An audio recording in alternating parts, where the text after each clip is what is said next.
Yo guys, what is going on guys? Dylan here, coming at you guys with another YouTube video. And in today's video, we are playing some more of The Crew 2.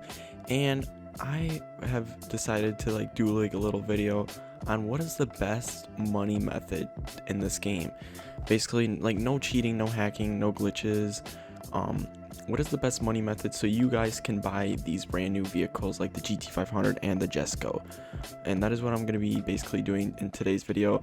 Now, there are so much money methods in this game, doing races repeatedly and doing super long races, making more money. But first, let's just go off with the basic, the easy stuff without even doing races.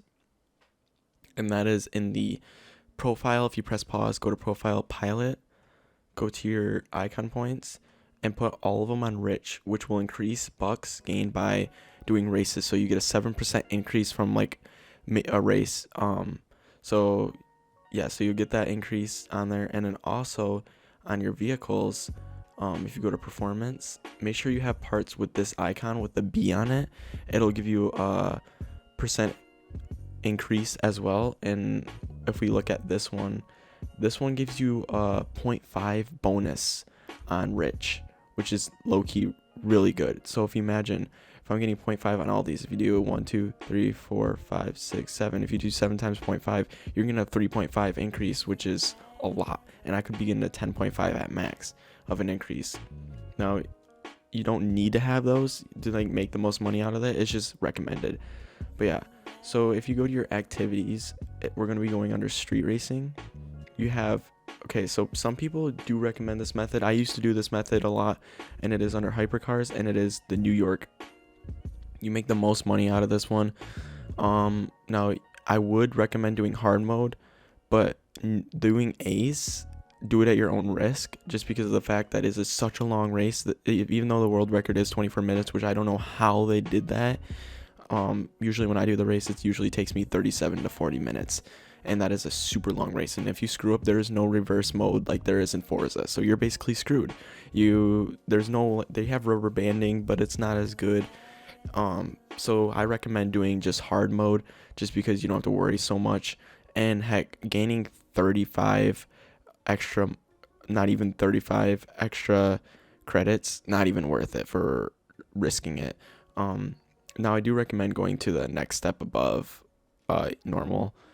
But yeah, so if you do the math, if you're doing this race in 37 minutes, it's really not worth it. Because if you do this race right here, the recommended race I choose is the Harlem West, and do it all the way on ace. Just because of the fact that if you do the math, this race I can usually do in 2 minutes, and if you do 37 divided by 2, you get 18.5, I believe, and then you multiply that by 22,000, you'll be getting around, let's say, I'm pretty sure you're getting at least 400k, which is 120 more than what you're getting doing the other race. And there's no stress on this race, and it's not a super boring race either, where you have to they're not super annoying races where it's super hard and twisty, and you get caught. Once you get caught behind people, you just can't catch up. It's nothing like that at all. It's actually a super good race, and I'm actually going to do the race right now for you guys, just to prove to you it's not that hard. Now if you don't have a good enough car to play in ace mode, do it on easy and just keep going until you get your upgraded parts to upgrade your car to its max level, which will be basically just beat the race. Doesn't matter what car you have, really. All you need to have is your max leveled up vehicle. So I'm gonna switch my vehicle. Actually, I'm not gonna use the Nissan GTR. I'm gonna use my fastest car. I do recommend, though, if you guys do this and you want to keep consistently doing this, I do recommend, I guess, just going with the best street car you can. Go with the Lamborghini Huracan or the Ferrari. Those are the two I recommend. Bikes, though, are super maneuverable, but I feel like in this race you're better off actually using a car, in my opinion. I don't know why, I just don't have good luck with bikes. And there's one part that I'll show you guys. I'm gonna do the race. I'm gonna try to do it as fast as I can without running into a car.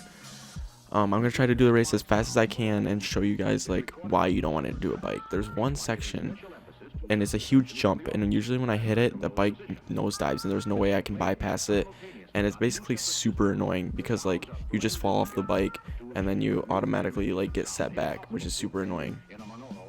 Now I do recommend you having a really fast car though for this race, just because of the fact that that one jump, you can miss it very easily and screw up your whole race and end up hitting a wall and getting basically sent back. But yeah, I'm just gonna do the whole race through. I'm gonna try to do as fast as I can. First race of today, so yeah, might not do too hot. So if I don't get a super high time, don't yell at me, guys. But yeah, I don't understand how people do these races though and get such like low times, like 24 minutes at one race. Okay, so here's the jump. You gotta make sure you hit it. I'm probably gonna fully clear it. Yeah, I fully cleared it. But usually you nosedive on a bike and it basically screws up your whole entire race, which is absolutely ridiculous and super tedious and annoying. So yeah, I'm already like through my first lap right here. So yeah, about a minute for your first lap. And heck, if you guys got like the fastest bike in the game, it might work better. I don't have the fastest bike, but I do have a really good bike that's maxed out that I usually struggle with. But if you guys can like get a faster time, basically just do the math. I'd usually use the huge race as my like go-to as to doing my math for figuring which is the best race. People do say to do that. I'll show you guys another method people do use, which is in my opinion is not a good one, just because of the fact you do not make like anywhere near as much as you would be doing this race. I mean, it's basically like you're basically making only 15k and the same amount of time per race, which is in my opinion not worth it when you can be making I almost just messed that part up. But yeah, almost made it to the finish line. Oh, how did I get through that?